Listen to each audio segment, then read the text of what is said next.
antes não me queria, hoje tá na minha bota. Tô bonito, tô focado, tô pensando na melhora. Investimento tá rendendo, tá igual mina de ouro. Salut tout le monde, bienvenue au Brésil, bienvenue à Sao Paulo pour être plus précis, pour un nouvel épisode de la série Talent Brut. Alors écoutez, normalement je devais faire un joueur de Guinée pour CDJ, mais j'ai changé d'avis, ça viendra juste après mon petit CDJ, parce que finalement c'est un petit commentaire de Gustavo qui m'a proposé un joueur brésilien. J'étais vachement hypé parce que vous savez que j'adore l'Amérique du Sud, et en plus Gustavo qui est quelqu'un de toujours très positif, il lui est arrivé une galère, de mémoire il s'est pété le pied, hein, si je dis pas de conneries. Donc frérot, force à toi. Franchement, je sais que c'est des situations des fois qui sont chiantes. Vous entendez, moi je parle encore du nez, la grippe que j'ai eue, elle m'a bien fracassé. Donc quand on a des petits pépins de santé, c'est toujours pénible. Donc j'espère que la petite vidéo elle te fera plaisir et qu'elle te remontera un peu le moral. Bah écoutez, Giancarlo, qui va être notre client, on va dire, hein, notre petit joueur protégé, il commence avec 56 de niveau. C'est le meilleur niveau sur lequel on a eu depuis le début de ces vidéos-là. 56, tous les autres joueurs c'était entre 20 et 30. On peut voir que c'est un joueur très déterminé, il a eu 20. Je vous rappelle que je prends le meilleur new gen en termes de détermination, le reste je touche pas. Et vous pouvez voir qu'il a une personnalité qui est pas dégueu. Je vous la mets à l'écran. Il est quand même assez ambitieux et professionnel, donc il y a tout pour progresser. Donc on est sur un défenseur central, vous pouvez voir qu'il fait 1m92, c'est vraiment ouais, il est vraiment très grand. Il a des notes correctes pour ce qui est de la défense, le reste, bon, il est physique et mental, le reste de la technique est mauvais. Les dribbles nuls, les frappes nulles, accélération nulle, les appels de balles nuls, balle au pied nulle, de la tête nulle, les contrôles nuls, nul, tu rames. En ce qui s'agit de son club, Gustavo, il avait tout mis un petit peu en commentaire.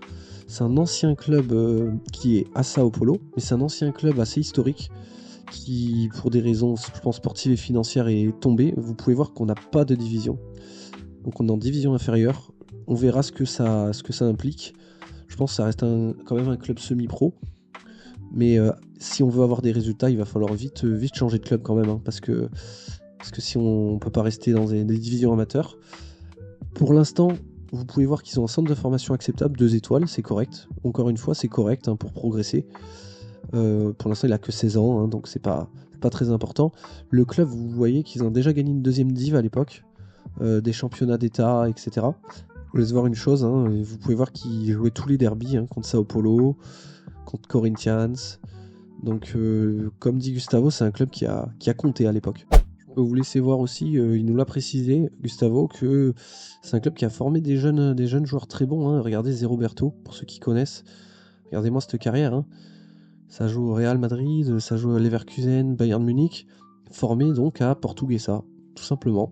Puis alors, regardez-moi ça, on est en pleine ville, certes, mais vous pouvez pas dire. Hein. Franchement, jouer dans un stade comme ça, c'est quand même division inférieure ou pas, c'est quand même beau. Hein. Voilà, franchement, je suis fan. Franchement, le terrain, juste les tribunes juste à côté, on sent que s'il y a eu des ambiances, ça devait être cool. Parce que petit terrain comme ça, avec pas de piste d'athlétisme, moi j'adore. Donc voilà, écoutez, on jouera ici. Bon, et puis écoutez, pour planter le décor une dernière fois, il a eu 157 de potentiel, grâce à la roue. Donc on va se fixer quelques objectifs. Moi j'aimerais bien lui faire atteindre entre 140 et 150 de potentiel. On n'a jamais réussi à aller mieux que 130. Je crois que c'était Imran Ayouch, il a vu 134 si je dis pas de bêtises. Ce serait bien de réussir à se rapprocher des 150 pour aller taper un gros club. Et avec l'optique de gagner évidemment le plus de titres possible. Avec premier du classement, toujours Imran Ayouch. On va essayer de le déloger. On est fin 2023, donc fin de la première saison.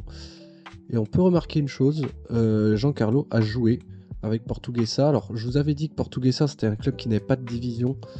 Effectivement ils ne sont pas dans la division nationale. Par contre ils ont joué le championnat d'État de Sao Paulo. Et on peut voir qu'ils ont fait un beau parcours. Alors au Brésil, ce qu'il faut savoir c'est que le pays est tellement grand que du coup ils ont une division nationale qui se joue une partie de l'année, et ils ont une autre partie où c'est le championnat d'État. Je comprends rien. Et donc nous, Portuguesa, on peut voir 5ème. Ils ont fait une belle perf. Ponte Preta qui gagne. Là, vous pouvez voir que les gros clubs ont fait en bas. Santos, Palmeiras, Bragantino, Sao Paulo, Corinthians aussi. Parce que je pense qu'ils font jouer leurs jeunes. Donc du coup, nous, Giancarlo, il a joué quand même 8 matchs, 8 ou 10 matchs à peu près. 6,62, c'est pas mal à 17 ans. Il a 67, donc il avait 56, il a pris plus 11. C'est une belle progression. Et puis on va regarder, il est observé. Alors il est observé par 3 clubs, Ceará, América Mineiro et Guarani. Donc on va regarder un petit peu. Ceará, deuxième en série B. Série B, c'est la deuxième division, donc c'est promu. Guarani, quatrième, promu. Guarani, on peut voir qu'ils ont son entraînement correct, comme Ceará. Et le dernier, du coup, c'est l'América Mineiro, qui pour le coup, lui, 19ème, doit être relégué de première division. Ouais, vous voyez, ils ont fait avant-dernier en première div, et qui a le même type de structure. Bon, 3 étoiles quoi. Bah moi, ce que je pense, c'est qu'on va voir si Portuguesa monte en 3ème division, pour qu'il soit dans une division jouable. Sinon, je pense qu'il va falloir bouger. Après, où? Eh ben écoutez, on verra en 2024. O Rolex vai no pulso e a corrente no pescoço. Demorou, mas conquistei. Agora nós a gastar. Nós tá voando alto, tá em outro patamar. Demorou, mas conquistei. Agora nós a gastar. Nós tá voando alto. Vem, vem, vem que tem. Vem, vem, vem que tem. Carro importado e varana. Et il est pas beau notre petit Giancarlo avec son nouveau maillot de l'América. Alors écoutez, pourquoi ce choix? L'América, c'est le seul club qui descendait de la première à la deuxième division.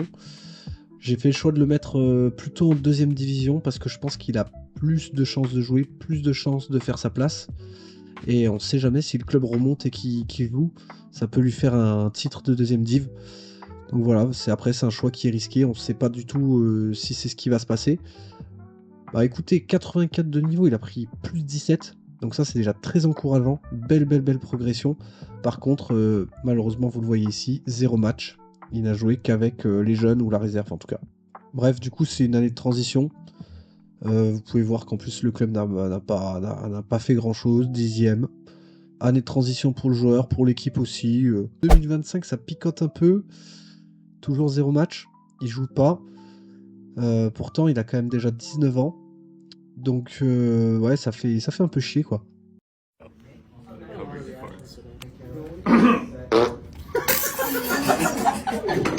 Bon, il a 90, il a pris plus 7.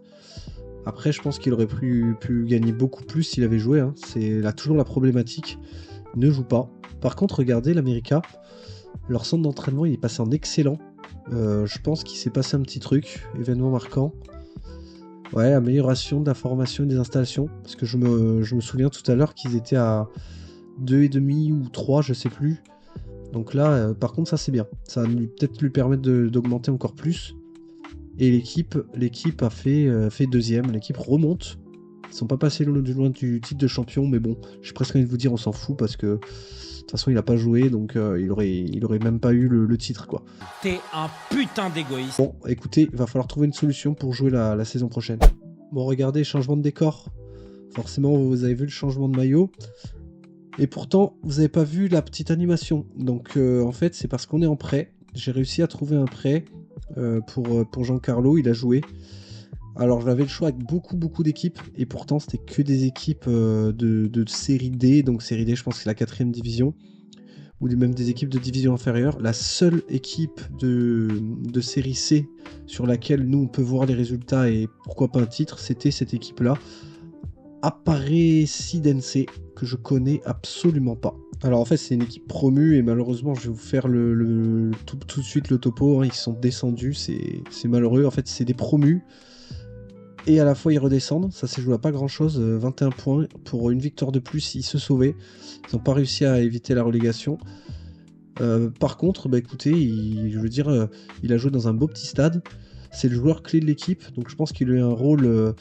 et bon, même si c'est malheureux pour l'équipe, nous, ça nous fait bien plaisir qu'il puisse avoir enfin sa première saison pro complète. Et il est monté à 100, donc plus 10 par rapport à l'année dernière. Ça aurait pu être mieux, mais plus 10, c'est déjà pas mal. Malheureusement, je vous remets les structures là, parce que c'était une demi-étoile, quoi. Donc là, il y avait pas de quoi progresser plus. Ouais, malgré la relégation, il a quand même fait 29 matchs, 6,80. En vrai, c'est pas dégueu, hein. C'est pas dégueu, c'est une belle première saison pro. Ouais, bah en fait, 897 bornes d'écart entre Goiânia et Sao Paulo, là où il y avait le club du coup Goiânia. Normal, hein, il prend l'avion, hein. 117 balles quand même, mais il prend l'avion. Ouais, et puis les structures sympathiques, franchement sympathiques, petit stade tranquille. 2027, la douche froide, les gars, il a pris que plus 1.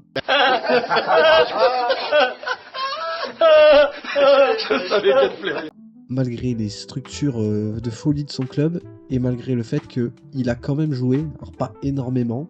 Je m'attendais à ce qu'il monte à... Je m'attendais à 110, 115, et il a 101, il a pris plus 1. Nul à chier. Bon alors voilà, le positif, il a quand même joué, 6,49, il a été nul, mais au moins il a joué des matchs en Ligue 2. 107 de niveau, il a pris plus 6. On voit malheureusement qu'il est toujours pas intégré à l'équipe réelle, l'équipe première. Il a joué 9 matchs cette saison. Ouais, je vous laisse voir, c'est moins que l'année dernière. Bon, par contre, il a 6,80. Espérons au moins qu'il y ait quelque chose au niveau de l'équipe. Eh oui! Et voilà! Et voilà, la ville est en folie. Com Cleiton Romário e é em frente ao Mineirão na Abraão Caran. Concentração é a partir das 2 da tarde. Le stade est en folie.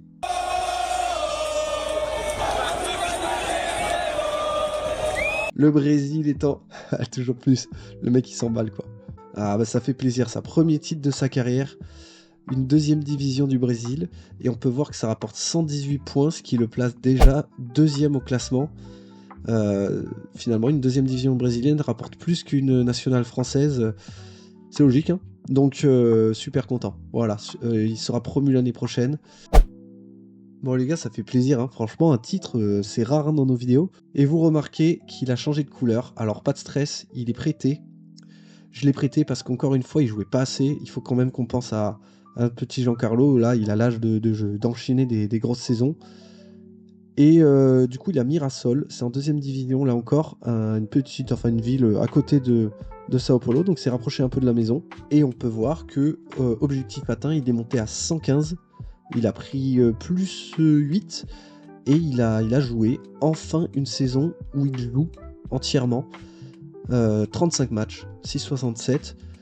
Donc voilà, pour progresser les gars, il faut jouer et on voit que pour le coup, ça joue, tant mieux.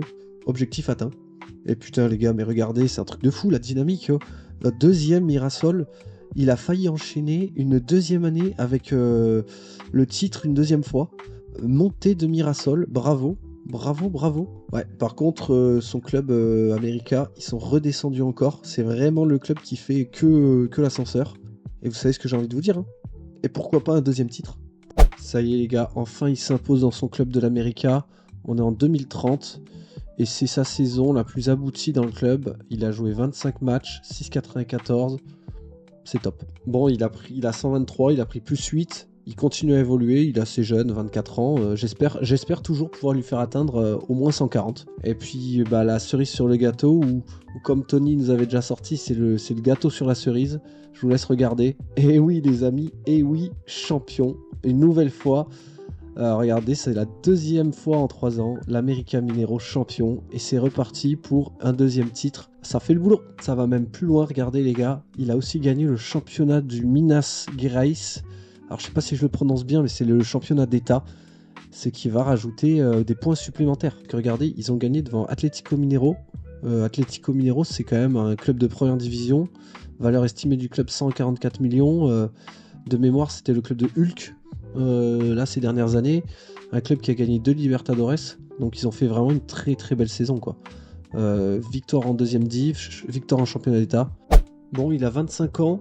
Je vous rappelle que maintenant il joue en première division et on peut voir qu'il a déjà 132, il continue à augmenter, il a pris plus 9 par rapport à la saison dernière et regardez, saison complète et saison de qualité en première division avec son club de l'América. Dis donc, 4ème du championnat pour des promus, incroyable, je sais pas ce qui s'est passé, est-ce que je sais pas si le club a été racheté ou quoi, mais c'est incroyable quand même, hein. Prise de fonction, montée, champion. Non, même pas. Écoutez, ils ont tout cassé, hein. 4ème 4e du championnat. Et ils ont failli faire le doublé avec de nouveau leur championnat d'état. Cette fois, ils ont été battus par... en fait, c'est nos rivaux, Atlético Mineiro, qui sont dans la même ville, c'est le derby. Et on a été battus. Un petit point classement que je vous avais pas fait tout à l'heure. Avec tout ce qu'il a gagné, il est monté à 336 points. Et Imran Ayouch à 413 points. Ce qui veut dire que si on gagne encore un championnat ou un championnat d'état, on se retrouve premier au classement. Sinon, il a 136, encore pris plus 4. Et on voit que c'est encore une fois une super saison. Avec l'ensemble des compétitions jouées, il a tout le temps été titulaire. Jamais une fois remplaçant, donc c'est saison au top. Je vous laisse voir, il a 50 matchs joués, 6,97. 11 passes D, je sais pas comment c'est possible pour un défenseur central.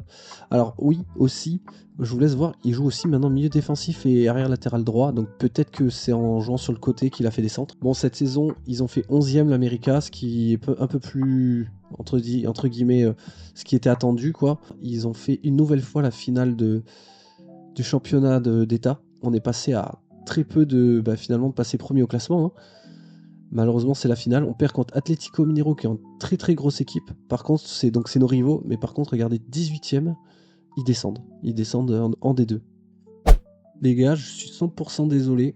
En fait, je comprenais pas pourquoi on jouait pas au niveau de l'América la Libertadores malgré la qualif. Et regardez, il y a un bug en fait.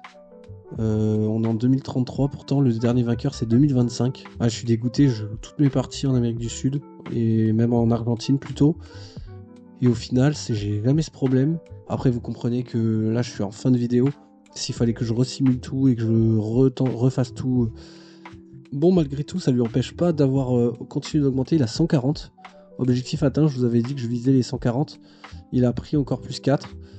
Et il fait encore une très très belle saison. Donc en championnat, ils font quand même une belle 5e place. Je pense que c'est trop compliqué pour eux d'aller au titre.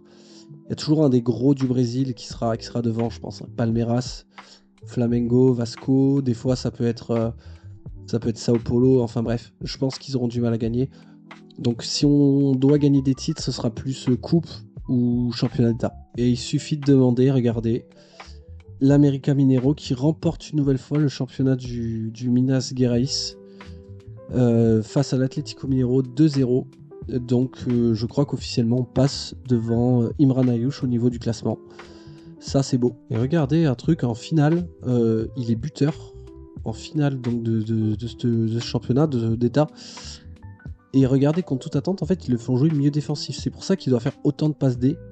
Je comprenais pas comment c'était possible qu'un défenseur central fasse autant de passes D. Il joue milieu défensif. Et regardez sur le classement des passes D, il est 2e quoi. 7 passes D. Donc il est parti d'un pur défenseur central et il finit milieu def. 2034, on va aller très vite.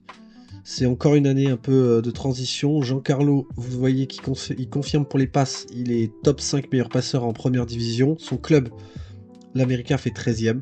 Par contre, le club cartonne dans son championnat d'état. Ils ont encore gagné. Cette fois-ci face à Cruzeiro. Et Giancarlo a joué. 6,9. Il était présent. Donc c'est nickel. Hein. On continue. On a clairement dépassé... Imran Ayouch. Maintenant, je vous mettrai le classement à la fin pour le nombre de points exact. Je vous mets un petit screen de son historique de carrière. Vous voyez qu'il a passé une très très grande partie de sa carrière au club. Moi, officiellement, j'ai envie de le faire bouger pour qu'il essaye d'aller chercher une Serie A, enfin une Serie A en première div brésilienne. Bon, je trouve qu'on commence à avoir fait un peu le tour. Il gagne régulièrement son championnat d'état, mais on a envie d'aller le faire gratter une première div, ça me paraît logique pour la fin de carrière. Vem no rolê pela cidade, eu vou de Mercedes-Benz. Vem, tem carro importado e vara nota de 100. Vem que tem no rolê pela cidade, eu vou de Mercedes-Benz. Bon, si ça c'est pas beau, finalement Giancarlo revient dans sa ville de naissance, Sao Paulo, pour signer dans le plus grand club, un des plus grands clubs brésiliens à Sao Paulo. J'avais le choix entre Sao Paulo et Alphate quand je l'ai mis sur la liste des transferts. Les gars, vous doutez bien là, il n'y avait pas photo. Alors écoutez, il y a aussi encore un petit bug sur cette histoire de Sud-América. La Recopa, je la compte pas pour Sao Paulo parce que vous voyez en fait c'est un bug. Ils jouent toujours depuis, ils se font tout le temps la même finale, ils gagnent. Je compte pas les points. Par contre, victoire en Coupe du Brésil avec Sao Paulo. Magnifique, victoire contre Coritiba. On rajoute des points, ça commence à faire maintenant. Ils font finale de leur championnat d'état de Sao Paulo face à Palmeiras. Et Palmeiras qui fait un doublé. Ils gagnent le championnat. Sao Paulo fait 5e. Et regardez l'anecdote. On est battu par l'América 4e. Histoire de nous dire... Et nous voilà, c'est 30 ans. Bon, c'est passé vite, écoutez, que dire. Il est monté à 143, il a continué à monter. Bon, le mec, il est en place. Alors, je vous avais pas dit, il s'est fait acheter 17 millions de E. Et puis, vous voyez qu'il joue tous les matchs, hein, donc sur ça, pas de souci. Et vous pouvez voir que c'est une très belle saison de Sao Paulo. Bon, Recopa, vous avez compris, c'est un bug, mais par contre, il regagne une nouvelle fois la Coupe du Brésil. Il gagne la Super Coupe. Alors, la Super Coupe, j'ai toujours ce souci-là, est-ce qu'on le compte ou pas? Je vais faire le choix de ne pas le compter. Si vous voulez vraiment qu'on compte même les Super Coupes, vous le dites en commentaire, mais en vrai, moi, je trouve que sur un match, ça fait beaucoup de points pour juste un match. Et il finit 2e du championnat, à 3 points derrière Palmeiras. Bon, on va se donner rendez-vous pour ses 35 ans, mais en vrai, pour moi, c'est une réussite totale. Hein. Il fait une carrière que au Brésil. Avec 140, je pense qu'il aurait pu, pourquoi pas, essayer l'Europe. Mais il a gagné des titres, c'est l'essentiel. C'est un joueur reconnu de son championnat et franchement il joue à Sao Paulo, donc pour moi rien à dire. Et voilà les gars, il a 35 ans et vous voyez il a bougé, il a Rio, notre petit Giancarlo, il est du côté du club de Flamengo, 127 à 35 ans, c'est raisonnable. On va tout de suite aller voir s'il a fait des titres. Bon les gars, vous faites pas attention à tout ce qui est Recopa, on l'a déjà dit. On s'était arrêté en 2036 et du coup il n'a fait qu'un seul titre. Malheureusement, il n'aura pas gagné de première division brésilienne, mais il a quand même gagné un championnat d'état à Rio, du côté de Rio. C'était en 2040, donc il y a un an. Voilà, bah écoutez, très très belle carrière, hein. Franchement, au niveau national, Brésil, mais c'est quand même un grand pays de foot, donc pour moi c'est une très belle carrière. Voilà, il fait 2 saisons pleines avec Flamengo, où il joue beaucoup. Ce que je vais faire, c'est que je vais vous afficher le classement. Il a cassé la baraque, hein, il est premier. À ce moment-là où je vous parle, je n'ai pas en tête les points. Je vais les calculer, vous les mettre sur un screen. Premier du classement, en tout cas, c'est ce qu'il faut retenir. Encore merci à mon petit Gustavo, qui m'a proposé ce joueur brésilien. C'était cool. Si vous avez des idées, les gars, vous n'hésitez pas. Sinon, moi, de mon côté, je ferai un petit Argentin. Bon, en tout cas, on a battu Amiranaïouche. Et il faudra qu'à la prochaine vidéo, on aille détrôner Giancarlo. Ciao, les gars. À plus.